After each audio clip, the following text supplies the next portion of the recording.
मित्रांनो, ठरलं तर मग या मालिकेच्या आजच्या भागामध्ये अर्जुन हॉलमध्ये येत सायलीला म्हणतो, मला कॉफी हवी आहे.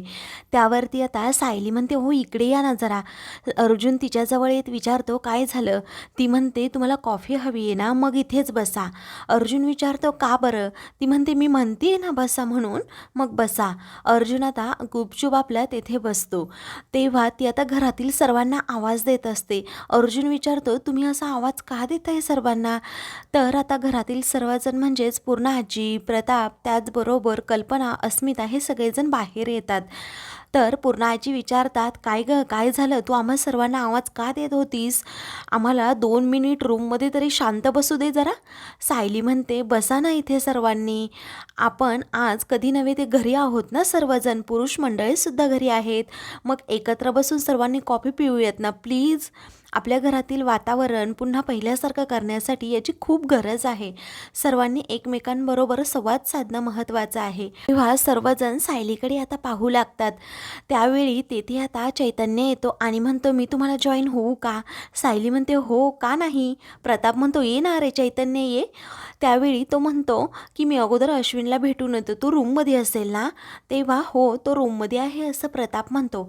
चैतन्य आता तेथून गेल्यानंतर पूर्णा आजी म्हणतात, मलाही रूममध्ये जायचं आहे असं म्हणून त्या उठायला जातात. त्यावेळी कल्पना म्हणते, प्लीज पूर्णा आई, सायली घरातील वातावरण पहिल्यासारखं करण्यासाठी एवढी धडपड करतीये, मग आपण तिला साथ द्यायला नको का? त्यावेळी रागातच अस्मिता म्हणते, आता आपल्या घरातील सर्व गोष्टी सायलीच ठरवणार का? त्यावेळी प्रताप म्हणतो, अगं अस्मिता, काय हरकत आहे? अगं आपण आहोतच ना आज घरामध्ये. मग तिला असं वाटलं असेल की सर्वजण एकत्र आल्यानंतर अश्विनला सुद्धा राहवणार नाही, तो सुद्धा आपल्यामध्ये येईल, मिक्स होईल, आपल्याबरोबर बोलेल. असं म्हणून प्रताप आता विमलला आवाज देऊन म्हणतो, सर्वांची कॉफी इकडेच घेऊन ये.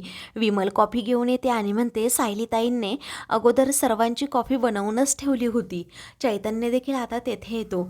तर आता सर्वजण कॉफी पिऊ लागतात. मग त्यानंतर अस्मिता म्हणते, काही पण तुझी आयडिया मला आवडलीच नाही. अगं इथे बसल्याने कुठे गप्पा मारता येतात का? मी जाते माझ्या रूममध्ये.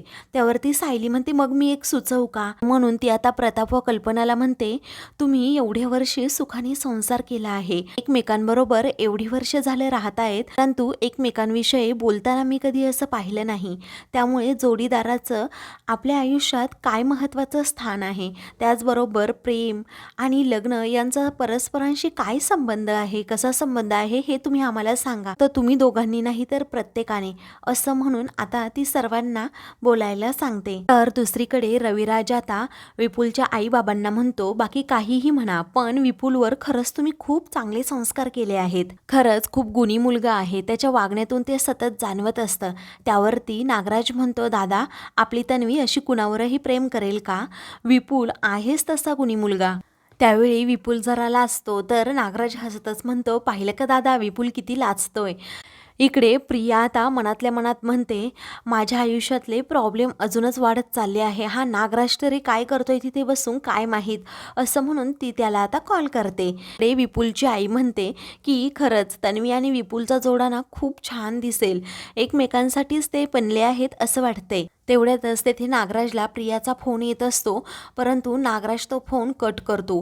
प्रिया चिडूनच म्हणते, या माणसाने माझा फोन कट सुद्धा केला. माणूस माझ्या डोक्यावर एकाच वेळी बसतो सुद्धा आणि जातो सुद्धा. दुसरीकडे पूर्णाजी म्हणतात, घरात प्रसंग काय आहे आणि तू बोलतीये काय? कल्पना म्हणते, पूर्णा आई, काय हरकत आहे, मला ही आवडेल ऐकायला. त्यावेळी मी काहीही बोलणार नाही या मतावर पूर्णाजी ठाम असतात. आता प्रताप म्हणतो, बाबा गेल्यापासून खरंच आई तू काहीच बोलली नाही, काहीतरी बोल ना गं. तेव्हा त्या गोष्टीसाठी वेळच मिळाला नाही, कारण तुझ्यासाठी मला खंबीर उभं राहायचं होतं असं पूर्णाजी म्हणतात. आणि हा खंबीरपणा मला तुझे बाबाच देऊन गेले आहेत. त्यावरती अर्जुन विचारतो, बाबा खूप डॅशिंग होते ना पूर्णाजी? तेव्हा पूर्णाजी म्हणतात की हो. आता पूर्णाजी ह्या पुढे सांगू लागतात, जेव्हा मी नवीन लग्न करून इकडे या घरात आले होते तेव्हा मी खरंच खूप लाजरी बुजरी आणि एकदम शांत शांत होते, पण तुझ्या बाबांनी मला धाडसी बनवलं अर्जुन. मला एके दिवशी ते म्हणाले, जर तू घराबाहेर नोकरीसाठी पडली नाही तर तुझ्या शिक्षणाचा उपयोग काय. त्यांनीच मला निर्णय घ्यायला शिकवलं, सक्षम बनवलं. वेळी आता चैतन्य म्हणतो, बाबा किती ग्रेट होते, काळातही त्यांनी तुम्हाला नोकरीसाठी बाहेर पाठवलं. खरंच अशा विचारांची माणसं हवीत. अश्विन हा आता सर्व बोलणं ऐकत असतो. तर पूर्ण आजी म्हणू लागतात, मी तुम्हाला एक किस्सा सांगते. कडे एक स्कूटर होती. ते मला नेहमी म्हणायचे की तू ही स्कूटर शिक, पण मी म्हटलं होतं की मला नाही जमणार हे. मग एके दिवशी ते मागे बसले आणि मला स्कूटर चालवायला शिकवली.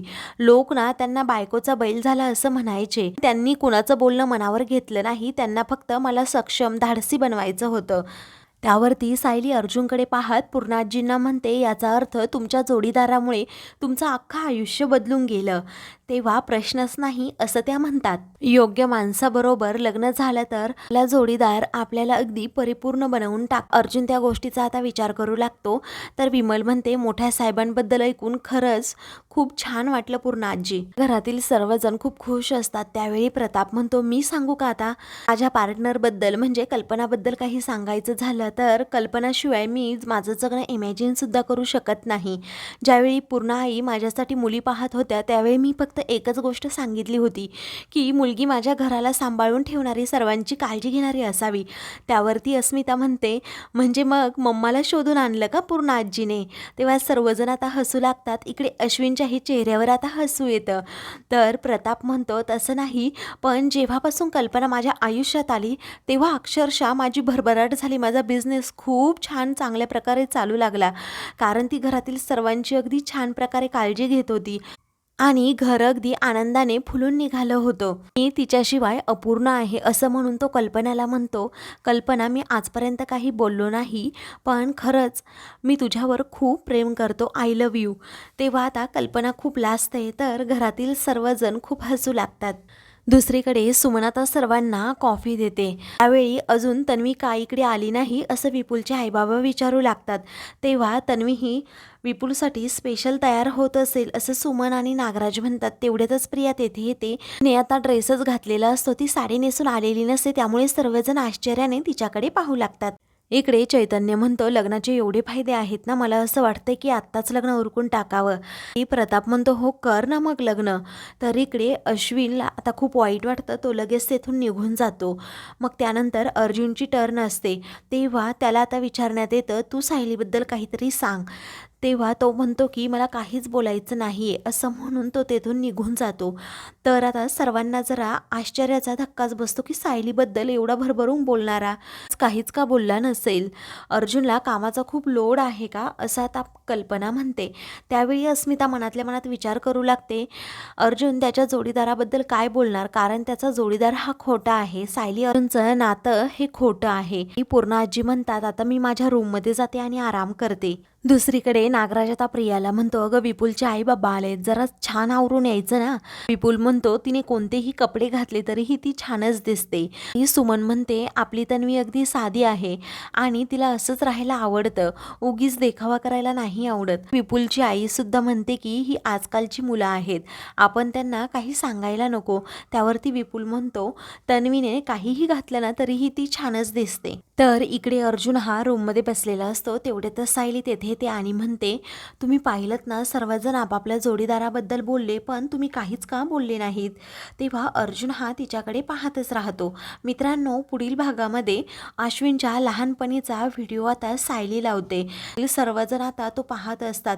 तेव्हा अश्विन त्यामध्ये आता शुभम करोती असं म्हणत असतो. तेवढ्यातच तो आवाज ऐकतो आणि तेथे बाहेर येऊन सर्वांसोबत बसतो. सायली आता म्हणते की एक मुलगी तुम्हाला सोडून गेली म्हणून काय झालं, तुमचा पूर्ण परिवार तुमच्या पाठीमागे आहे, तुम्ही असा स्वतःचा जीव घेण्याचा विचार तरी कसा करू शकता. तर अश्विनचे डोळे आता उघडतात. अशाच मालिकेंचे पुढील भाग पाहण्यासाठी चॅनलला सबस्क्राईब करा.